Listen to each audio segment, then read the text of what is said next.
Greetings, everyone, and welcome back to the channel. Black is amazing. I am Omar Ryan, also known as Melanin, and welcome back to the continuation in my series of videos Jamaica, the greatest country in the world. My last video, Jamaica, the greatest country in the world, created quite a stir, quite controversial, just on the very nature of the title itself. And not everyone agreed.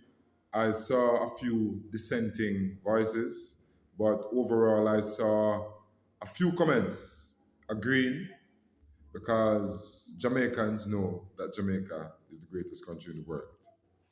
Anyway, I want to continue and I want to say give thanks for the uptick in subscribership. Welcome to the family, the new subscribers, and I hope that you will continue your participation in these videos. And we hope to grow this community into a wonderful community that does things for the wider community.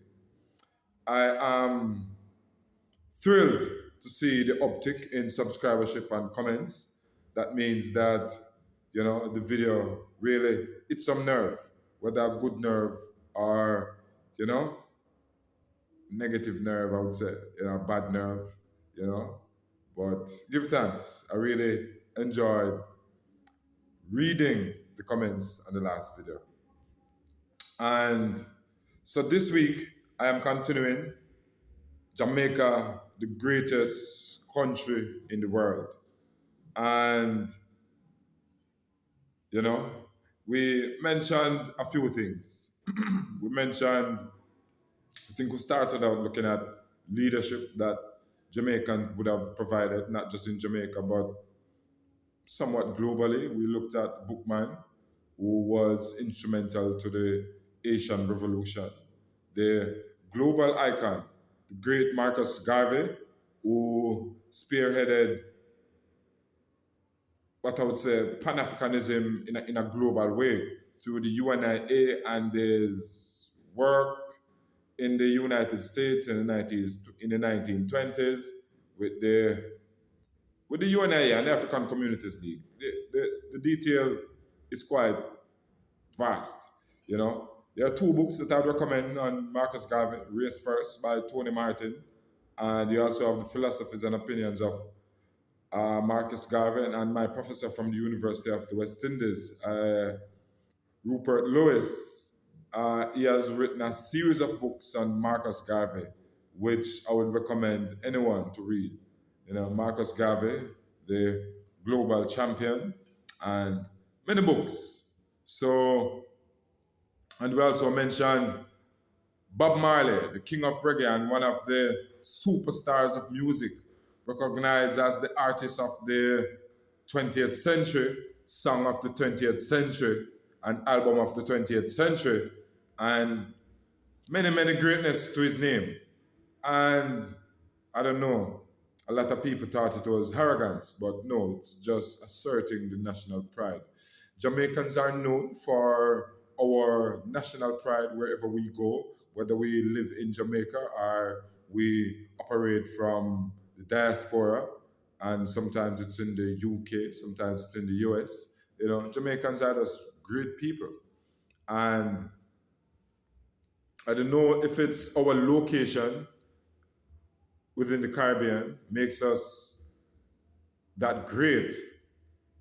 And you don't have to be born in Jamaica, but I said people born from Jamaican parentage, like Harry Belafonte, was the first person to sell 1 million records in the 1950s, I think 1954 it was, and so forth, And so the greatness of Jamaicans is well known. The reputation of Jamaicans precedes us. Whenever Jamaicans travel, you're expected to be great. You're expected to do something with life and zest and passion. Quite possible because I express myself with so much passion as an Aries person and so forth. I people would have said, "Wow, it's arrogance." No, it's not arrogance. It's just asserting our national pride as a Jamaican. I have recognized in my studies that Jamaicans, wherever they go, they tend to stand out, dominate, and are great people. And this video, part two in the series, Jamaica, the greatest country in the world, is going to elaborate on some of the points that I would have mentioned in the first video. Like, I'm going to expound on Marcus Garvey. Marcus Garvey, the first national hero of Jamaica, inspired a host of leaders across the black world, whether it be in the West or in Africa. For example, I would have mentioned that Kwame Nkrumah, the first president of independence Ghana in 1997, placed the stars on the flag of Ghana to commemorate the Black Star Line of Marcus Garvey. The founders of the Nation of Islam, um, Wallace Mohammed Fard, and such were students of Marcus Garvey.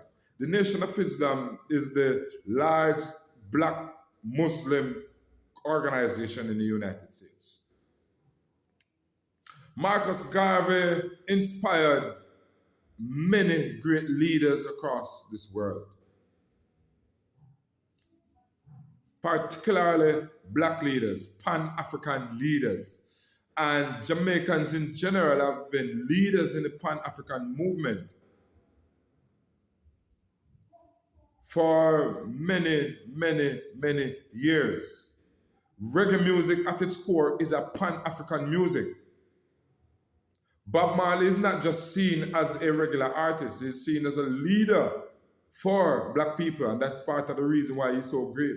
Because Bob Marley music, along with the music of Peter Tosh, inspired many oppressed people in the 1970s.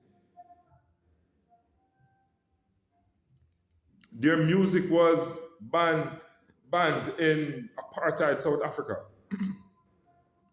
and had to be smuggled into apartheid South Africa, the former Rhodesia, now Zimbabwe, and those places. So reggae music has been a great music, along with the philosophy of Marcus Garvey, Africa for the Africans at home or abroad. You know, it's the philosophy of Marcus Garvey that gave black people some level of self-worth within a space and time when black people were oppressed and discrimination and racism were rife against black people. You know, that's the kind of society we are coming out of. Oppression, enslavement, you know, chattel enslavement owned by other people. And it was Jamaicans who rose up in the 20th century when the shackles were freed, and after emancipation, and even before emancipation, the work of Jamaicans were integral in that. Samuel Sharp in the 1931 Christmas Revolution in Montego Bay, St. James were integral to the ending of slavery in 1838. Emancipation apprenticeship came in 1834. You know, but complete freedom came in August 1st, 1838 in the British Caribbean. And the work of Jamaicans, Sam Sharp, were integral to that. And later on in 1865, in Morant Bay, Paul Bogle and his emissaries, I would say, dignitaries, great men at the time, led the Morant Bay War. Some people call it the Morant Bay Revolution against the oppressive colonial system at the time. So, and what Paul Bogle were crying for is color for color and skin for skin. So, Pan-Africanism philosophy and leadership has always been a part of the Jamaican-ness of leadership that comes from Jamaica. Jamaica is particularly responsible for this global black consciousness and the self-worth that black people would have reclaimed, you know, in the 20th century going forward. Instrumental to that is the religion or the culture, the movement of Rastafari, which is the greatest export out of Jamaica. My brethren in South Africa, Tau Tau, the president of the Rastafari United Front, said that there is more than 3 million Rastas in South Africa. Rasta is global. There are white Rastas, Asian looking Rastas with people that look Chinese and Japanese like. They're Hispanic Rastas, there are Rastas all over. Rasta was started here in Jamaica by Leonard Howell in 1930 in St. Thomas through the communities of Bath and Trinityville and Seaford with the teachings until he left and went to Pinnacle in St. Catherine. And other leaders over since would have taken it up. The Dunkleys and the Sam Browns, etc. And reggae music, which came about in the early 1970s, 1973 according to the official statistics, represents and became that vehicle for Rastafari philosophy to spread globally. And Bob Marley was and still is the greatest superstar for reggae music. And reggae music has produced several superstars since. The Burning Spears, the Peter Tosh, all their music was serious music that people in Africa held on to under the period of colonialism. So it is no joke thing when we say that Jamaica is the greatest country in the world. It's not just about sports and entertainment.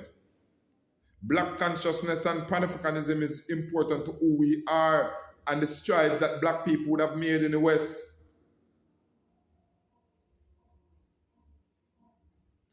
As one of our intellectuals, Rex Nettiford, would have said, the sumadiness, coming into ourselves of sumadiness, where enough of we now come from nowhere, is really based on the philosophy of Jamaicans and Rastafari people that expressed and espoused that self-worth, that confidence in the black self to do and be just like others. And Rastafari philosophy represents that to the greatest of level. And that was what Marcus Garvey represented. Jamaicans have always been instrumental in some of the greatest things that black people would have done.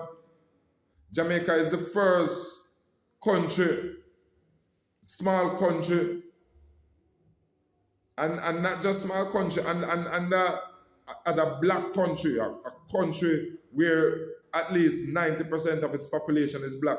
Jamaica was the first country under colonialism to have won an Olympic gold medal in 1948 at the Helsinki Olympics in Finland, when Arthur Winton and Herb McKinley won the Quinella in the 400. And also they won the 4x1 100 meters world record at the time.